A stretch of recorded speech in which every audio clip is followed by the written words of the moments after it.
morning, magprito ako ng saging ngayong umaga. Kasi almusal ng aking prinsesa. Ganito lang yung ginagawa ko sa saging. Ayokong may asukal. Biniak ko lang siya hinati. Tapos ganyan prito lang ang gusto ng aking prinsesa. Yan.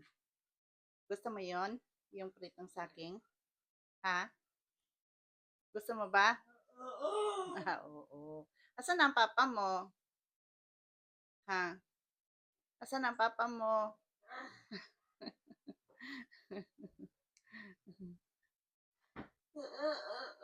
Nasaan nga? Ha? Umagang umaga pagkagising niya, hinanap niya yung papa niya sa akin. Sabi ko lumayas na yung papa niya. Ito na yung aming banana cue. Banana cue hindi. Pinirit ang sa akin. Kain na kami ng tika. Pero ayaw niya daw yan. Gusto niya yung pandesal na may star margarine. Din mo, kain tayo. Dali. Kain tayo.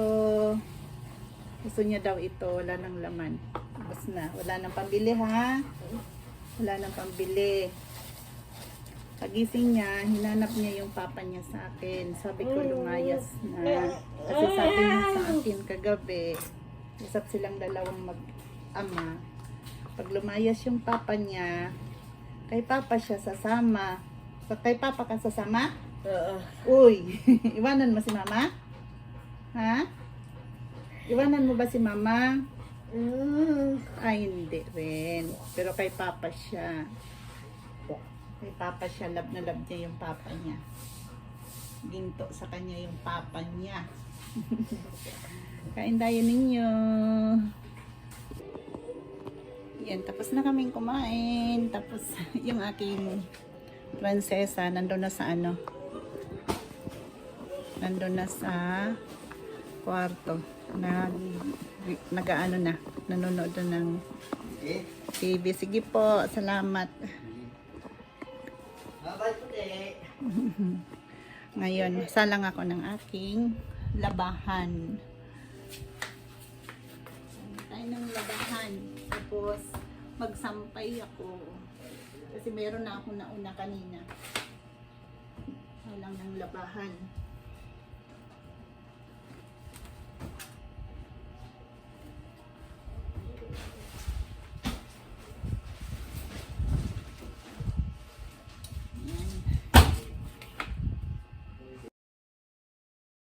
Nandito na ako sa taas. Bakit maingay kaya sa bubong?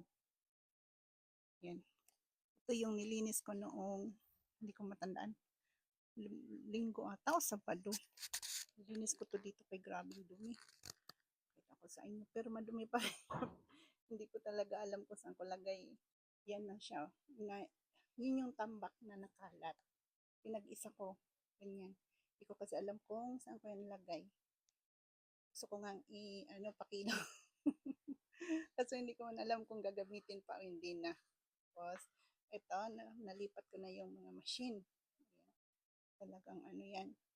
Binuhat na namin. Pinagtulungan namin. Yan. Inayos ko dyan. So, isang linya lang yung machine. Tapos, yung mga sinulid, yung ibang kalat doon. Tapos, yung table na yan. Yung table na yan, inayos ko yan. Tapos, tingnan nyo naman ngayon. Paano naman itsura. So, dalawang araw lang siyang malinis. Pinalaykay na naman nila yung mga pattern na doon yung nakalagay. Cabinet na yun. Pinalaykay. Ayun na naman siya. Hindi ko rin pakialaman yan kasi pattern nila yan.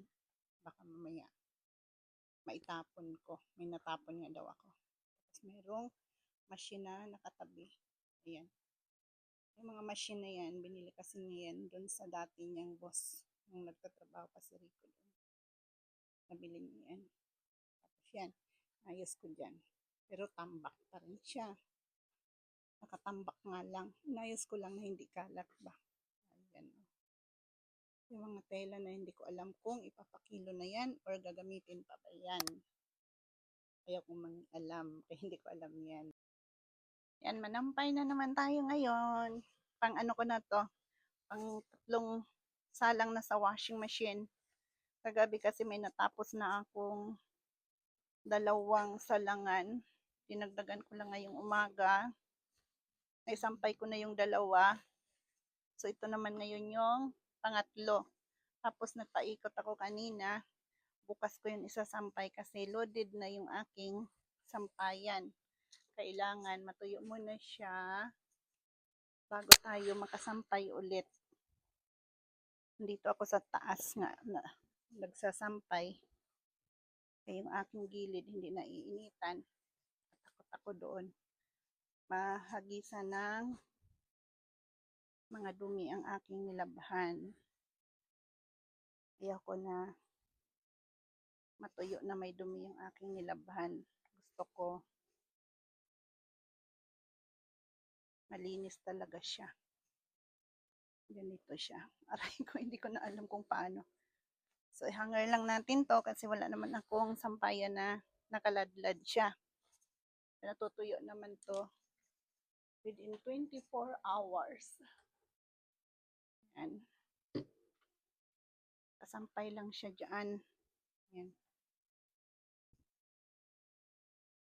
Para kanina, nakatanggal na ako ng yung sinampay ko ng isang araw. Natanggal ko na kanina. Yung damit ng aking mga bugoy, hindi ko na tinatanggal sa sampayan. Naka-arrange lang siya. Nakahilira. Ganito. Yan, naka-arrange lang siya kung shorts. Tapos yung mga, ano niya, yung mga, ewan ko kanina. Ano yan yung bang mga sample na pinaglalabahan ko. Tapos yung mga t-shirt, doon lang yung mga t-shirt niya. Hinahanger ko lang siya para siya na bahala magtanggal kung kailangan niya. Nagulat na lang kami nung sinabi yan, niya gabi na, and dami yung vlog namin. Ayaw niya. Ba't ayaw tumingin? Friday. Uy! Ba't ayaw tumingin? Niloloko niya ako. Abay na, kasi gabi na matutulog na kami ni Atika. Na? Tutulog na tayo? Ang gulo-gulo ng kanyang kama.